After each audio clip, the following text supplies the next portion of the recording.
Nous voici au critère 6. Alors une fois n'est pas coutume, nous allons faire une vidéo triple qui concerne 3 indicateurs, car l'important c'est de comprendre la logique des attentes et donc ne pas regarder 3 vidéos identiques qui nous disent la même chose sur 3 thématiques différentes. Alors, on va commencer le critère 6 par les 3 indicateurs de veille, les indicateurs 23, 24 et 25. Les indicateurs 23, 24 et 25 sont donc des indicateurs de veille. Chacune de ces 3 veilles porte sur un périmètre différent. Mais je vais volontairement, non pas vous parler du périmètre dans un premier temps, mais de la deuxième partie de la phrase, qui est dans les 3 cas et en exploite les enseignements. C'est-à-dire l'indicateur 23 nous dit « Le prestataire réalise une veille sur quelque chose, virgule, et en exploite les enseignements. » L'indicateur 24 nous dit « Le prestataire réalise une veille sur autre chose, et en exploite les enseignements. » On va se parler du périmètre dans un second temps. Ce qui est important pour moi, c'est que vous compreniez la logique de l'attente de ces 3 indicateurs. Le plus important, c'est la deuxième partie de la phrase, c'est la partie « et en exploite les enseignements ». Si vous faites une veille sans en exploiter les enseignements, il s'agit d'archivage. Ça peut être un archivage tout à fait qualitatif. Vous faites une veille très rigoureuse, vos sources sont multiples et pertinentes, la fréquence de votre veille est extrêmement sérieuse, et vous trouvez toute une série d'informations pertinentes régulières. Un changement de prise en charge, une nouvelle obligation, une évolution de la réglementation. Vous obtenez une information, vous la remplissez dans votre tableau, le tableau de l'indicateur 23 ou 24 ou 25, et vous refermez votre tableau. C'est aussi pertinent que de mettre une super information dans un classeur sur une étagère. C'est très joli, mais ça ne sert à rien. Donc ce qui est important sur ces 3 indicateurs, et c'est là où se situent en général les non-conformités, c'est sur la partie « et on exploite les enseignements ». Une veille, c'est quelque chose qui peut être chronophage si vous vous êtes mis dedans, si j'ose dire, en promettant que vous ferez votre veille tous les lundis, tous les jours, pourquoi pas. Soyons humbles, choisissez un process de veille que vous pouvez tenir. Tous les mois de manière active, en vous connectant à une série de sites que vous avez choisis, par exemple, et puis de manière passive en recevant des newsletters auxquels vous êtes abonné, par exemple. Mais une fois qu'une information pertinente est passée, par exemple, depuis quelques jours, il y a une nouvelle obligation autour du CPF, l'obligation de se connecter avec France Connect Plus. C'est une information qui, selon la date à laquelle vous verrez cette vidéo, sera plus ou moins éloignée de vous. C'est l'actualité de ces jours-ci. Si je raisonne en veille, peu importe où cette info m'est apparue. Et quelque part, peu importe si je vais la classer dans l'indicateur 23, 24 ou 25. J'y reviendrai dans quelques minutes. Ce qui est important, c'est qu'est-ce que j'ai fait de cette information? À qui l'ai-je diffusée dans mon organisme de formation? Qu'est-ce que j'en ai fait? Est-ce qu'on a communiqué aux clients? Est-ce qu'on a fait un guide? Bref, comment j'en ai exploité les enseignements? Et cette partie-là est beaucoup plus intéressante de savoir si j'ai eu cette info sur LinkedIn, sur le site de France Compétences, peu importe. La source de la veille est faite pour vérifier le sérieux de l'information, la traçabilité de l'information, mais ce qu'il y a de plus important, c'est en exploiter les enseignements. Alors, maintenant qu'on a dit ceci et qu'on a compris la logique, on va regarder les 3 périmètres. Premier périmètre, indicateur 23.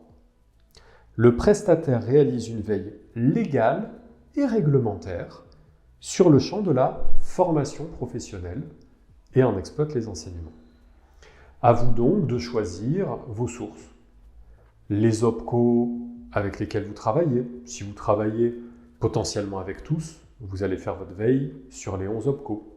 Si vous êtes un organisme de formation qui ne travaille que dans le bâtiment, peut-être n'allez-vous que vous concentrer sur l'OPCO Constructis. Si vous ne travaillez que dans la santé, peut-être que sur l'OPCO Santé. Puis, a priori, France Compétences nous concerne tous. Et toute autre source qui vous paraîtra pertinente pour opérer une veille légale et réglementaire sur le champ de la formation professionnelle. Si vous voulez vous positionner sur les thématiques spécifiques au handicap, les sources seront éventuellement un petit peu plus précises et pointues.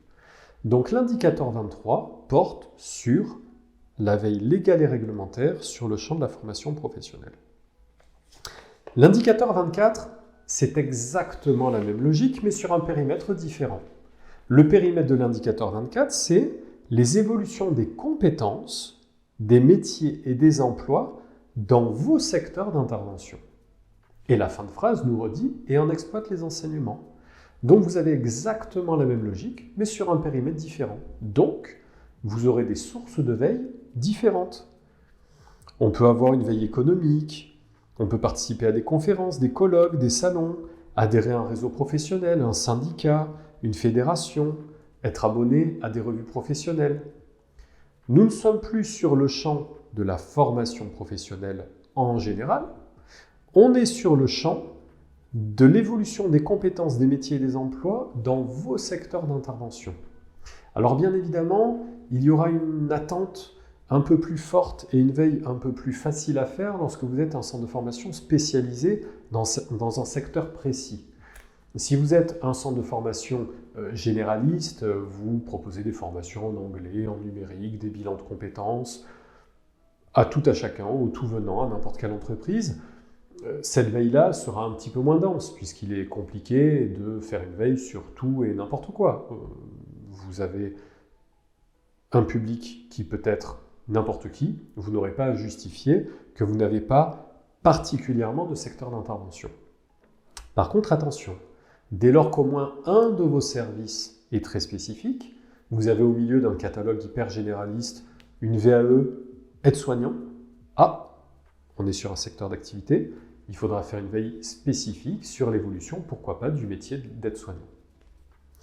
Et puis, troisième veille, l'indicateur 25, qui reprend encore une fois exactement la même logique, mais cette fois-ci sur un périmètre différent, qui est le prestataire réalise une veille sur les innovations pédagogiques et technologiques permettant une évolution de ses prestations et en exploite les enseignements. Donc là, il s'agira de voir si vous êtes formé à la formation à distance, à la classe inversée, à peu importe quelle thématique, il s'agit ici de compétences.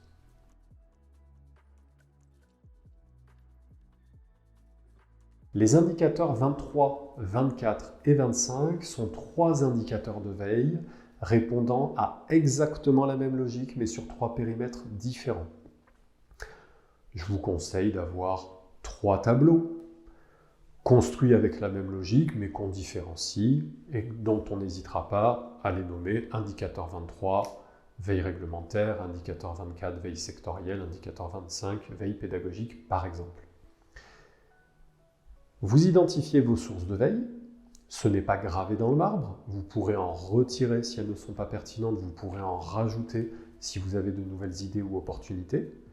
Mais la chose la plus importante, c'est la traçabilité de l'exploitation des enseignements, des informations que vous trouvez. Votre OPCO change un taux horaire, super, vous avez eu l'info. De préférence, vous l'avez eu le plus tôt possible et non pas à la faveur d'un refus de prise en charge. Eh bien, c'est une info qui va intéresser qui? Les personnes qui doivent faire des devis, toutes les personnes en lien avec les clients, vous leur transmettez l'information. Vous faites une veille sur un outil pédagogique qui vous paraît pertinent, eh bien, vous transmettez l'information, a priori, pas aux administratifs, aux formateurs, aux responsables pédagogiques, bref, aux personnes concernées par la veille. Donc, comprenez bien que l'enjeu de ces trois indicateurs de veille est bien de vous permettre une logique d'amélioration continue. En aucun cas, Calliope vous demande de prouver un archivage un peu stérile d'informations plus ou moins fraîches.